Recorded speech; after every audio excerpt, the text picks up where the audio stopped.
Last year, I doubled my rate on a client that I'd been working with for 18 months, and I was terrified to send the message, and they said yes in 4 minutes. And that 4 minutes, it taught me something that most freelancers, they never learn, and it's quietly costing them tens of thousands of dollars per year. You are almost certainly undercharging right now, not by a little, by a lot. And the reason isn't your skill or your market or your clients. It's that nobody ever taught you how to raise your rate without blowing up the entire relationship. So you just never do it. You take a client at a number, and that number becomes your ceiling. It becomes your prison. 1 year, 2 years later, you're doing better work than ever before. You're doing more work than ever before. But your rate, it's the same rate that you set when you barely knew what you was doing. So there's a way to fix that, and there's a way that tortures a client relationship on the spot. By the end of this video, you'll know exactly how to do the first one and how to spot the second before you make it. One warning before we start here, later on I'm going to tell you about the time that I raised my rate the wrong way and I lost a client that I'd had for 2 years. It was a great client, gone in one email. It's the most expensive lesson that I've learned on this platform. The balance is important and almost nobody talks about it because it makes you look bad. Stay for it because it's the part that'll actually save you money. I'm Mike, a freelancer. I'm in the top 1% globally as a freelancer, $500,000 earned on Upwork freelancing, expert vetted, but the honest truth is this: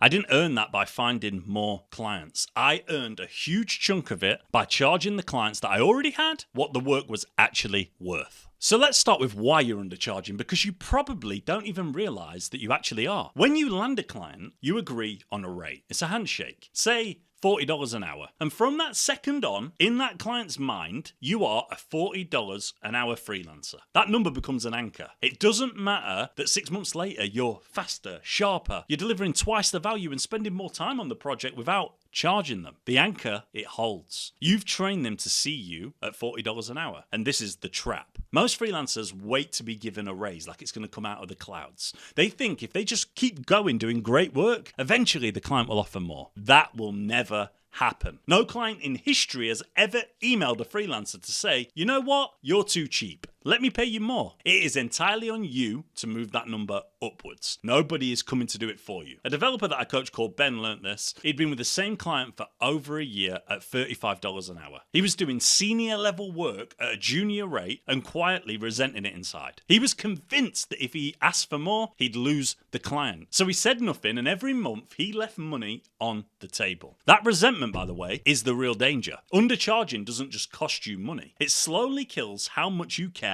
about the client. So when do you raise it? Because timing is the majority of the game. The worst time to ask is out of nowhere, on a random Tuesday afternoon because you looked at your bank balance and panicked. That reeks of desperation and clients smell it instantly.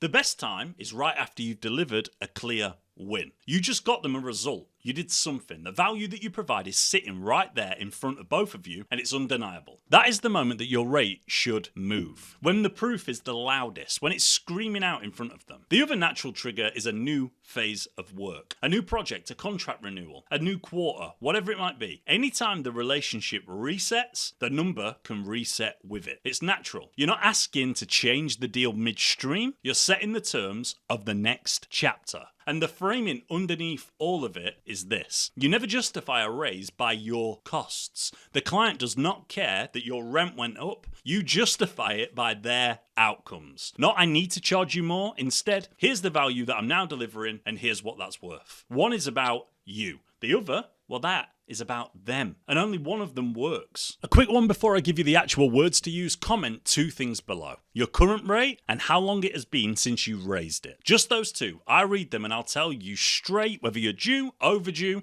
or leaving serious money on the table. And I already know that for most of you, it's been way too long. Hit the subscribe button. So here's how you actually ask, and it's simpler than the pressure and the fear makes it feel. When Ben finally did it, we stuck to 3 moves. First, he anchored to a recent result. He reminded the client of the feature that he'd shipped that had measurably grown their signups, so it was tangible. Second, he framed the new rate around future value, not past hours. To keep delivering at this level and take on the bigger roadmap, my rate for the next month is 65. Not 35, 65. That was nearly double his current rate. And third, he gave notice and a clean choice. From next month, no ultimatum, no apology, just a calm, professional line in the sand that was drawn. The client said yes the same day, because this is what freelancers never understand. When you ask for more, calmly and with proof, you don't look greedy. You look like an expert who knows their worth. And experts are exactly who clients want to keep around. It's not rocket science. The freelancer terrified to charge $65 an hour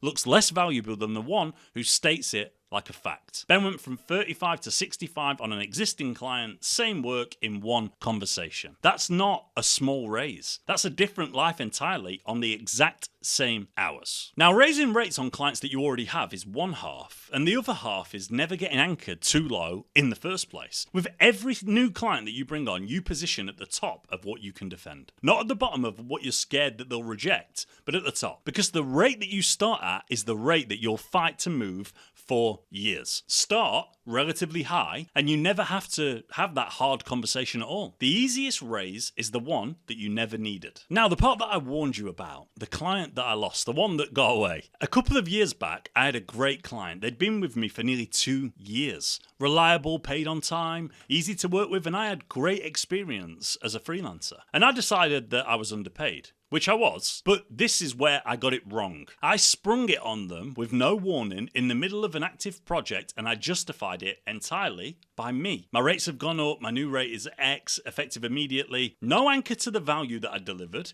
no reference to the previous 2 years' results, no notice, no framing around their outcomes, just the demand midstream that served me and said nothing about them. And they left because of it. Not because of the number. It wasn't the number that was off. It was fair, the number. But they left because of how it felt. I'd made a 2-year relationship feel like a transaction overnight. I made them feel cornered, and people don't reward being cornered. They walk away. That taught me the whole thing. It was never about the number. To the client, it was never about the number. Clients will happily pay more for somebody that they value, but what they don't tolerate is feeling ambushed or feeling like a line item. Raising your rate is not a demand that you make. It's a case that you make built on their results, delivered with notice, framed around where you're taking them next. So look at where we are now. You're not a freelancer hoping a client someday decides to pay you more money. You know that that number is yours to move. You know when to move it, and you know exactly how to make the case so that they say yes instead of walking. You're not a commodity that gets cheaper over time. You're an asset that appreciates. Go and look at your lowest paying long-term client right now. That's your first conversation. Use the free moves, pick your moment, and watch what happens. Like the video, subscribe, go and check this video out here. It will help you with your Upwork application.